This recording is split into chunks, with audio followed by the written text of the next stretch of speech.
बताइए। जी, शैलेंद्र पांडे, एडवोकेट। ये निर्वाचन नामावलियों में नाम बढ़वाने का जो दावा प्रपत्र संख्या 17 है, उसके संदर्भ में आपका क्या कहना है? ये बहुत ही गड़बड़ियाँ की जा रही हैं। बीएलओ के द्वारा पूरी सूची तैयार करके दे दी गई थी और आप इसकी एक रिसीविंग कॉपी देख लीजिए। बीएलओ ने ये पूरी सूची तैयार करके दी गई थी कि 2020 में जो नई निर्वाचन सूची बनाई जाएगी उसमें ये नाम बढ़ाए जाएंगे। ये जाने के बाद नाम बढ़े नहीं।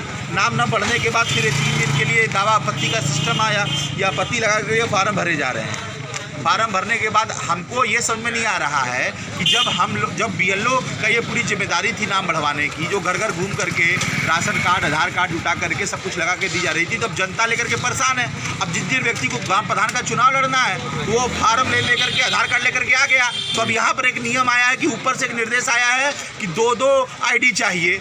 तो अब आपने 2 दिन का समय दिया है। अब गांव का आदमी जो अपना काम धाम छोड़ करके जो पंचायत चुनाव में शिरकत करना चाहता है, वो अब 2-2 ID भी जुटाए, फार्म भी भरवाए, आपत्ति करे और बीएलओ कल साइन करके दे रही है और ये लोग ले नहीं रहे हैं। तो इसका मतलब है कि चुनाव आयोग में काम करने वाले मनमाफिक पड़े हुए वो काम नहीं करना चाहते हैं। और ऐसे अधिकारियों और कर्मचारियों को लेकर के अगर राज्य निर्वाचन आयोग ये चाह रहा है कि हम ईमानदारी के साथ चुनाव करा लेंगे, तो ऐसे चुनाव की कोई आवश्यकता नहीं है। मैं उत्तर प्रदेश सरकार से मांग करता हूँ कि 2 महीने का समय करके एक बार फिर सारे अधिकारियों और कर्मचारियों को गांव गांव भेज करके एक वोटरों को खोज करके जब पूरे वोटर की सीधे चीजें सही हो जाएगी तब वो चुनाव कराए। और इस तरह से कि इस गांव का वोट बढ़ जाए। केवल भ्रष्टाचार जो 5 साल प्रधानों ने किया हुआ है, वो पैसा देकर के नाम कटवा रहे हैं। पूरा का पूरा एक सिंडिकेट काम कर रहा है। किसका नाम बढ़ेगा, किसका नाम घटेगा, इस पर भी काम हो रहा है। कैसे 15 वोट से चुनाव जीतेंगे, कैसे 15 वोट से चुनाव हारेंगे, कैसे 50 वोट खराब कर दिए जाएंगे, इस पर भी वर्किंग हो रही है।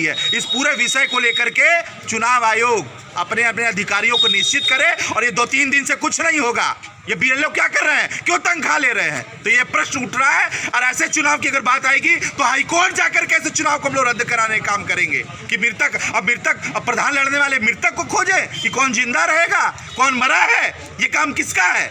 ये जब जनता को सारा काम करना है तो कुर्सी छोड़ करके चले जाए। सरकार तनख्वाह को क्यों दे रही है? झूठे दे रही है। तो इसलिए खत्म किया जाए और ये जो 3 दिन की आपत्ति दी गई है, पूरे 1 महीना का समय दिया जाए। जब कोरोना काल में 1-1 साल तक घर बैठाया जा सकता है, जनता को बचाया जा सकता है महामारी में, इस आपदा में, तो ये चुनावी आपदा जो सर पर खड़ी है और जहां पर जनता के साथ इतना अत्याचार अनाचार हो रहा है, लोग भटक रहे हैं, कोई सीधे मुंह बात नहीं कर रहा है। तो ऐसी परिस्थितियों में इस पूरे मामले को गंभीरता के साथ उठा करके चुनाव को टाल करके पहले निर्वाचन पद्धति को सही किया जाए, यही हमारी मांग है। धन्यवाद।